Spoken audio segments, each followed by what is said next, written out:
Hello engineers, welcome to a new video on low-level design. In this video, we'll look at the famous Memento pattern. I hope you're ready. Let's get started. So this is the intent. Without violating encapsulation, capture and externalize an object's internal state so that the object can be restored to this state later. Right? So this pattern is basically talking about save and restore. So whichever application requires saving the current state of an object or a document or a game or a database, and then it needs an ability to restore to that previously saved state, we can make use of the Memento pattern. So let's try to understand this with some examples. So first example is the editors. So any editor like this, OneNote or Google Doc or Microsoft Word or Excel will have a feature called autosave. So as you keep typing, after a few seconds, the autosave feature is triggered and the document is saved. So what is happening in this save is the current state of the document is retained and saved in the memory, right? And when you want to restore this document from its previous state, you can make use of the version history and then restore it from there, right? So in such situations, we can use the Memento pattern. We can also see the usage of Memento pattern in forms where we have large forms. We want to save the current state. In other words, there are forms where we see the button called save as draft, right? So that is saving the current state of the form, the partially filled fields, the partially filled form elements, right? So in forms as well, we can see the Memento pattern. In video games as well, we can see Memento pattern, where after going to a certain checkpoint, auto save is triggered and the game is saved so that when the user returns to the game is resumed from that checkpoint, right? One of the most important uses of this pattern can also be seen in the databases, where we periodically save database snapshots so that they can be used for point-in-time recovery whenever there is a crash or there is a recovery required from the database, right? So there can be many examples like this where we need to just do save and restore. So these are some of the example use cases. Now let's see how this pattern is actually implemented using the UML diagrams. Let's go to UML now. So this is the class diagram representation of the Memento pattern. First, we have the originator. Let's say our originator is some kind of a document like Google Doc, right? And it has some state where we are holding the text that we are typing in the document. So this can be of any shape and size, right? And then this originator is exposing two methods, save and restore. And while we are saving, we are actually creating a Memento object. What is this Memento object? It is another class which is holding a state similar to the originator, right? So this Memento is holding the current state of this document inside the Memento object, right? And it exposes two methods, get state and set state, right? So we can call the set state to set the state of this Memento object, and it is saved in memory. So the originator, which is the document, creates multiple mementos like this as and when there is a change in the document or user clicks on save. So the current state is saved in a Memento object, but we need this object to be available for restoration. So there can be multiple states like this as the time progresses and user is using more and more of the application. We need more of these mementos. So we will store these mementos in the Caretaker class. So Caretaker, as you can see here, carries the mementos. So whenever user needs to restore, this Caretaker provides a restore method which will simply take out the latest memento and call upon restore to the originator. And what will restore do? It will simply replace the current state of the object. So the current state of the document will be replaced by the saved state from the memento, right? So one more time, what's happening here? So the originator is responsible for saving the current state of the object. And whenever it is required to be saved as part of version history, it can be created as a memento and saved with the Caretaker. So the Caretaker is responsible for holding all the mementos. And whenever the restoration is required from the history, the restore method is called, and restore method will simply call the restore on the originator class, and the current state is replaced by the memento state, right? So this is a simple implementation of the Memento pattern. Let's see the sequence. So there are three main pieces here: Caretaker, Originator, and Memento. So the client is talking to the Caretaker and calling the save method.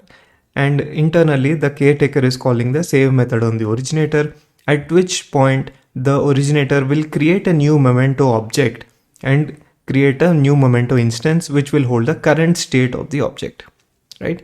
And this is passed to the caretaker, which will hold the memento in its vector of mementos.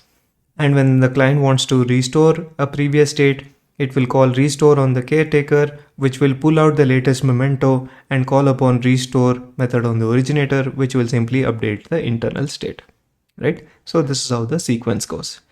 Now let's see an example using a simple document example.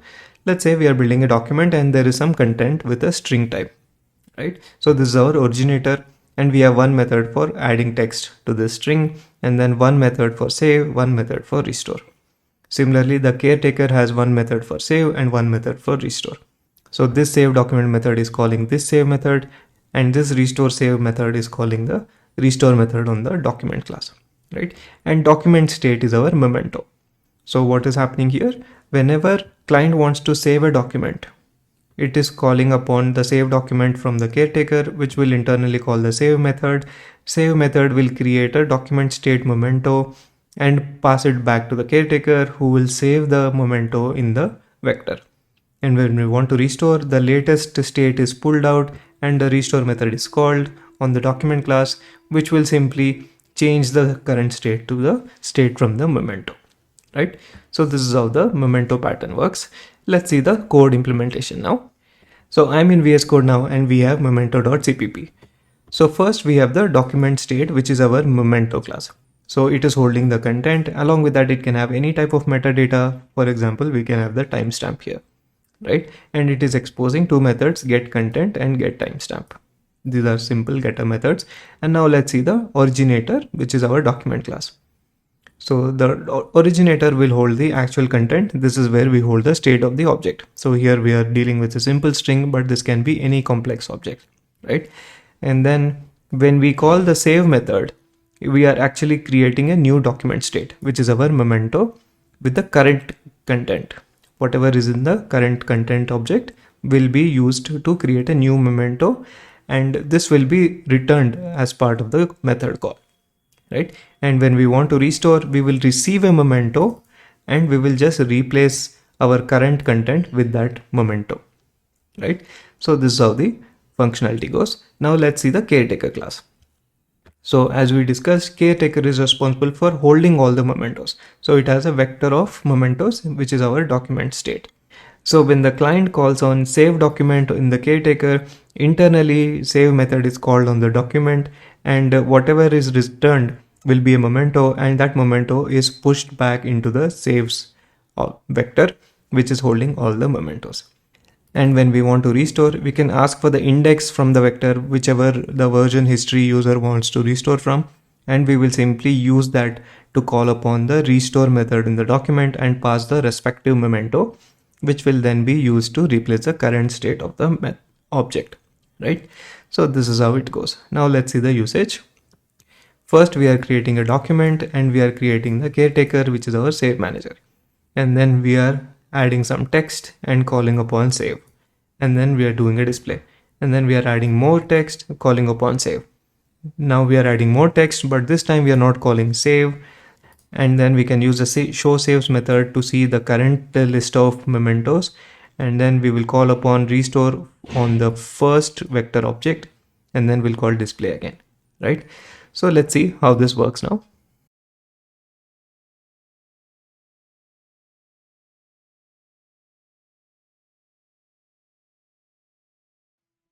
So first we created a new document, mynode.txt. So added text is hello, and it is saving a document, and manual save is created. And then we added the text world, and then we called save again, and then manual save is again created.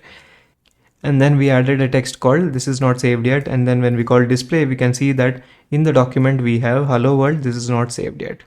So the hello world is part of the mementos, but this text is not part of the mementos. And then when we look at available saves, we can see a couple of saves with index 1 and 2. And then we called upon restore from the first index, which is this, which had only hello. This was the first memento, right? And then because we called upon restore from the first save, when we do display again, we only see hello. So that's how we are able to restore from a previously saved state. So this is the code implementation of the memento pattern. Now let's see some trade-offs. So with the memento pattern, we get strong encapsulation because the object structure of the originator and the memento are closely linked with each other, and in some implementations the memento class itself is declared within the originator, and that creates a even stronger encapsulation. So the details of the object need not be exposed to the outside world, right? And we also get simple state capture and restore. So this memento pattern is not to be confused with the Git version control system, where we have trees and branching and complex implementation of a version control system. So this is simply used for state capture and restore capabilities, right? That is where memento pattern is used. And coming to weaknesses, we have memory overhead because we are having to save the mementos in separate memory, which is holding the entire object in its current state. So there is memory overhead there. And then there is performance impact when states get larger, right? So as we have more and more mementos and the object is getting larger and larger, we could potentially have performance impact. So that is something to keep in mind. Okay, that's it for this video, guys. We have seen the intent of the memento pattern, we have seen the example use cases, the UML diagrams, the code walkthrough, and also discuss some trade-offs. So if you have any questions or input, definitely put them in the comment below so that everybody can learn. Thank you so much for watching. Please leave a like if you found this helpful. Please subscribe to the channel so that you don't miss out on future videos. Thank you so much for watching. I'll see you in the next one. Cheers.